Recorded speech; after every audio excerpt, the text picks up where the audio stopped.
নদীর পাড়ে বাস ভাবনা 12 মাস, এটা স্বাভাবিক যে প্রতি বছর বর্ষার প্রারম্ভে, বর্ষার আগে নদীবাঁধের কাজ হয় এবং আমরা কাজ করে চলি।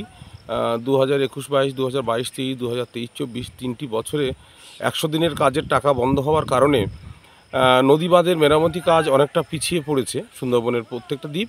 এতৎসত্ত্বেও পশ্চিমবঙ্গ সরকারের আর্থিক আনুকূল্যে সামগ্রিকভাবে চেষ্টা করা হয়েছে বা সরকার চেষ্টা করছেন যতটা সম্ভব দোদুল্যমান জায়গাগুলোকে মেরামতির মধ্য দিয়ে রক্ষা করা যায়। আপনারা নিশ্চয়ই জানেন আয়লার পরে আমফান, ইয়াস, বুলবুল, ফণী চারটি জায়গায় আমরা কিন্তু সফলভাবে জল ঢোকা থেকে সুন্দরবনের অনেকটা আমরা জায়গায় আমরা জল বন্ধ করতে পেরেছি নোনা জল এরিয়ায় ঢোকা থেকে।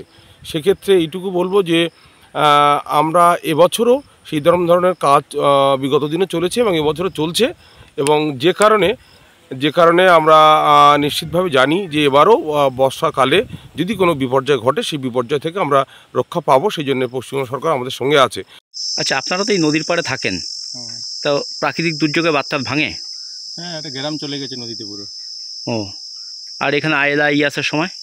আর এর সময় তো পুরো ডুবে গেছিলো সব।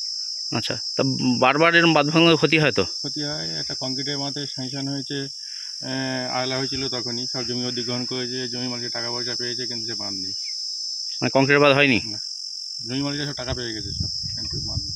বাঁধ হলো না কেন? টাকা নেই। তা এই তো সামনে ভোট আসছে, ভোটের জন্য আসছে নেতারা? না, কেউ আসেনি এখন। মানে আসবে তো নিশ্চয়ই? আসবে তো অবশ্যই। প্রত্যেকবার ভোটে আসে তো? তা বাদ করে দেওয়ার কথা বলে না? না, মানে কংক্রিটে বাঁধার কথা কিছু কংক্রিট মাথা কিছু বলে না, এইভাবে ভেঙে ধস নামবে, আবার এই উল্টে ওই জমির উপরে আমাদের জায়গার উপরে সব পাল্টি করবে মারতে। মানে আপনার কি জায়গা জমি চলে গেছে সব? হ্যাঁ, আপনারা তো ওই নদীর পাড়ে থাকেন, চিন্তা হয় না?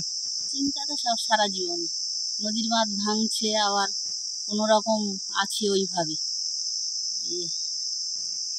লোক আসে দেখে যায়, এই মাত্র সার, আর তো কোনো কিছু না। কংক্রিটের বাঁধ হয় না? না। কি বলে কংক্রিটের বাঁধ হচ্ছে কোথায়? নদীর বাঁধতে তো উল্টে উল্টে আসছে। আপনারা তো ভোট দেন, কংক্রিটের বাঁধের দাবি জানান না? দাবি জানালেও হচ্ছে না। কি বলছে? হবে, শুধু প্রতিশ্রুতি দেয়। হ্যাঁ, তোমরা আছো, আমরা আছি, তোমাদের পাশে হবে, আবার কি এইরকমই। তাই এই রাত বিরেতে বাচ্চা কাচ্চা নিয়ে থাকেন, কোটাল ফোটালের সময় জল যখন বাড়ে তখন তো ঘুম থাকে না চোখে, নদীর বাঁধে বসে থাকতে হয়। এটা তো নির্বাচনের কোনো বিষয় নয়, এটা একটা সরকার, তাদের কাছে আমরা ডিমান্ড করেছিলাম কেন্দ্রীয় সরকার, একটা জাতীয় বিপর্যয় ঘটেছে আয়লায়, এটা কেন্দ্রীয় সরকারের দেখা উচিত। আমাদের রাজ্যের প্রস্তাবটা তখন সহানুভূতির সঙ্গে কেন্দ্র বিবেচনা করেছিল এবং 5,032 কোটি টাকার 75% কেন্দ্রর অনুদান ছিল, আর বাকিটা আমাদের 25% আমাদের ছিল। আমাদের দুর্ভাগ্য, সরকার পরিবর্তন হলো, কাজটা তো তেমন হবে, কিন্তু কাজটা আদৌ না করে এরা সারেন্ডার করলো। এটা সুন্দরবনবাসীর কাছে একটা খুব আতঙ্কের খবর। আর নির্বাচন আসবে যাবে, কিন্তু প্রাকৃতিক বিপর্যয় কোন মুহূর্তে আসবে মাঝে মাঝে যা শুনছি, যে কোনো সময় একটা মারাত্মক বিপদ ঘটে যেতে পারে।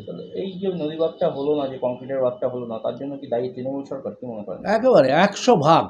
ওরা অস্বীকার করুক, কেন বলুন তো দেখি, একটা দিনের জন্য পার্লামেন্টে ওরা প্রশ্ন তুললো না যে এই টাকার পরিবর্তে আমাদের আরও বেশি টাকা দেওয়া হোক।